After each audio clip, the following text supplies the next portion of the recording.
الحمد لله رب العالمين والصلاة والسلام على خاتم النبيين وخاتم المعصومين اما بعد فاعوذ بالله من الشیطان الرجیم بسم اللہ الرحمن الرحیم۔ محترم سامعین کرام، آج کی ویڈیو میں ایک اور صفت جو خالق اور مخلوق میں مشترک ہے اور شرک بھی نہیں ہے وہ آپ کے سامنے بیان کریں گے۔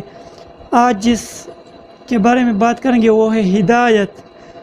ہدایت دینا اللہ تعالیٰ جل جلالہ کا کام ہے اور اللہ کی عطا سے اللہ کے محبوب بندوں کا بھی یہ کام ہے۔ اللہ تعالیٰ کے دست قدرت میں ہے، جسے چاہے اس سے نواز دے یعنی ہدایت دے، اور جسے نہ چاہے اسے کوئی ہدایت نہیں دے سکتا۔ ہم آپ کے سامنے 14 آیات پیش کرتے ہیں کہ ہدایت دینا اللہ تعالیٰ کا کام ہے، اور پھر اللہ کے علاوہ اللہ کے محبوبوں کا کام ہے، اس کے متعلق بھی آیت پیش کریں گے۔ آیت نمبر 1، اتریدون ان تہدوا من اضل اللہ، کیا یہ چاہتے ہو کہ اسے راہ دکھاؤ جسے اللہ نے گمراہ کیا۔ سورہ نساء آیت نمبر 88۔ آیت نمبر 2، ولو شاء اللہ لجمعهم علی الہدی فلا تکونن من الجاہلین، اور اللہ چاہتا ہے تو انہیں ہدایت پر اکٹھا کر دیتا، تو اے سننے والے تو ہرگز نادان نہ بن۔ سورہ انعام آیت نمبر 35۔ آیت نمبر 3، ذالک ہدی اللہ یہدی بہ من یشاء من عبادہ، یہ اللہ کی ہدایت ہے کہ ہم اپنے بندوں میں سے جسے چاہے دے۔ سورہ انعام آیت نمبر 88۔ آیت نمبر 4، لیس علیک ہداہم ولکن اللہ یہدی من یشاء، انہیں راہ دینا تمہارے ذمہ لازم نہیں، ہاں اللہ راہ دیتا ہے جسے چاہتا ہے۔ سورہ بقرہ آیت نمبر 272۔ آیت نمبر 5، ان تحرص علی ہداہم فإن اللہ لا یہدی من یضل، اگر تم ان کی ہدایت کی حرص کرو تو بے شک اللہ ہدایت نہیں دیتا جسے گمراہ کرے۔ سورہ نحل آیت نمبر 37۔ آیت نمبر 6، من یہد اللہ فہو المہتدی، جسے اللہ راہ دکھائے تو وہی راہ پر ہے۔ سورہ اعراف آیت نمبر 178۔ آیت نمبر 7، من یضلل اللہ فلا ہادی لہ، جسے اللہ گمراہ کرے اسے کوئی راہ دکھانے والا نہیں۔ سورہ اعراف آیت نمبر 186۔ آیت نمبر 8، وکفیٰ بربک ہادیا ونصیرا، اور تمہارا رب کافی ہے ہدایت کرنے اور مدد دینے کو۔ سورہ فرقان آیت نمبر 31۔ آیت نمبر 9، ویہدی من یشاء، اور راہ دیتا ہے جسے چاہے یعنی اللہ۔ سورہ نحل آیت نمبر 93۔ آیت نمبر 10، من یہد اللہ فہو المہتد، جسے اللہ راہ دیتا ہے جسے اللہ راہ دے تو وہی راہ پر ہے۔ سورہ کہف آیت نمبر 17۔ آیت نمبر 11، وما انت بہاد العمی عن ضلالتہم، اور اندھوں کو گمراہی سے تم ہدایت کرنے والے نہیں۔ سورہ نحل آیت نمبر 81۔ آیت نمبر 12، ومن یضلل اللہ فما لہ من ہاد، اور جسے اللہ گمراہ کرے اسے کوئی ہدایت کرنے والا نہیں۔ سورہ رعد کی آیت نمبر 33 اور سورہ زمر کی آیت نمبر 23 اور 36 اور سورہ مومن کی آیت نمبر 33 میں۔ آیت نمبر 13، وما انت بہاد العمی عن ضلالتہم، اور اندھوں کو گمراہی سے تم ہدایت کرنے والے نہیں۔ سورہ روم آیت نمبر 53۔ آیت نمبر 14، انک لا تہدی من احببت ولکن اللہ یہدی من یشاء، بے شک یہ نہیں کہ تم جسے اپنی طرف سے چاہو ہدایت کر ڈالو، وہاں اللہ ہدایت فرماتا ہے جسے چاہے۔ سورہ قصص آیت نمبر 56۔ تو یہ تھے 14 آیات مذکورہ آیت قرآنیہ میں سے۔ اس حقیقت کا خوب بیان ہے کہ ہدایت کا مالک اللہ تعالی ہے، حقیقتاً وہی ہادی ہے، اس کے علاوہ کوئی کسی کو ہدایت دینے والا نہیں یعنی ذاتی طور پر۔ آئیے دیکھیں یہی قرآن جس میں ہے انک لا تہدی من احببت، کہ نبی صلی اللہ علیہ وسلم آپ جس کو چاہے ہدایت نہیں دے سکتے، یہ اسی قرآن کریم میں یہ بھی ہے۔ سورہ شورى آیت نمبر 52، وانک لتہدی الی صراط مستقیم، اور بے شک آپ ضرور ہدایت فرماتے سیدھے راستے کی۔ تو یہ تو ظاہراً قرآن میں تضاد ہوا کہ 14 آیات میں یہ بیان کیا کہ ہدایت دینا اللہ کا کام، اور اس شورى کی آیت سے ظاہر ہوتا کیا ہدایت دینا بھی رسول کا کام بھی ہے۔ تو کیا یہ شرک ہے؟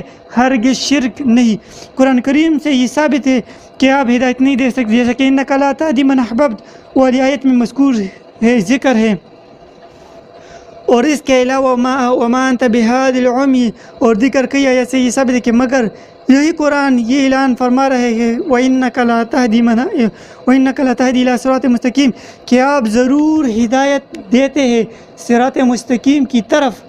اب کامل اور سچا مسلمان وہ ہے جہاں آیت قرآنیہ میں تضاد کا تصور پیدا ہو، انہیں ان میں تطبیق پیدا کرے اور لوگوں کو بتائے کہ قرآن پاک میں اول سے آخر تک یعنی سچا ہے، قرآن کریم میں کوئی تضاد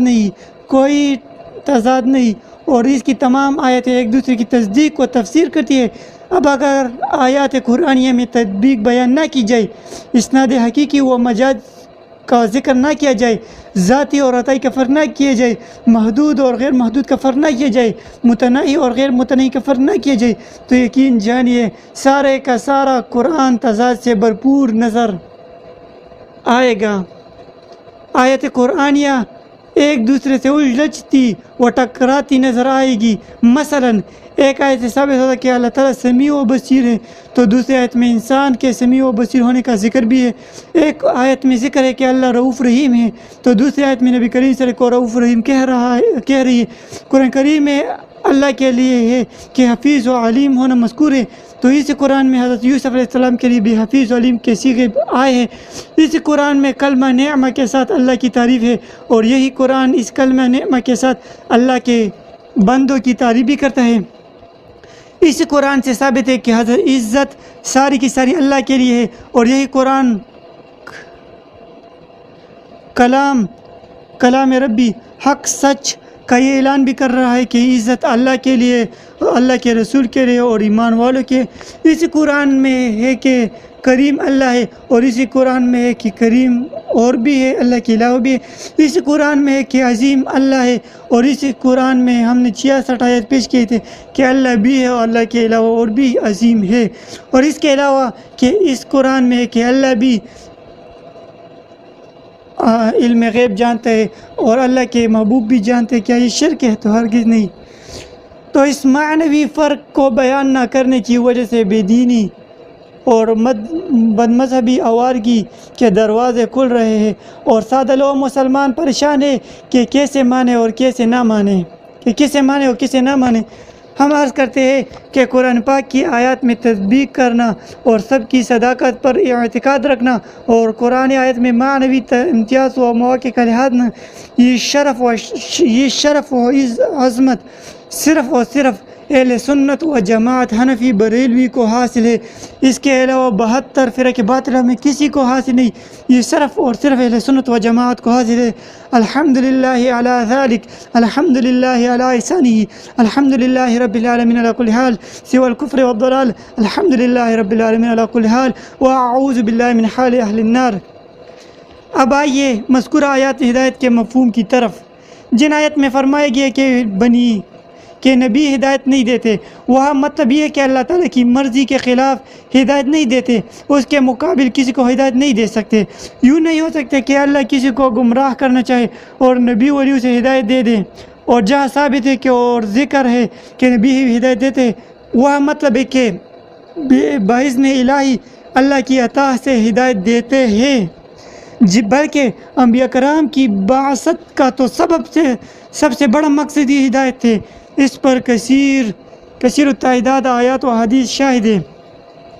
اگر نبی ہدایت نہیں دیتے تو عرب کے بدوؤں کو راہ حق کس نے دکھائی؟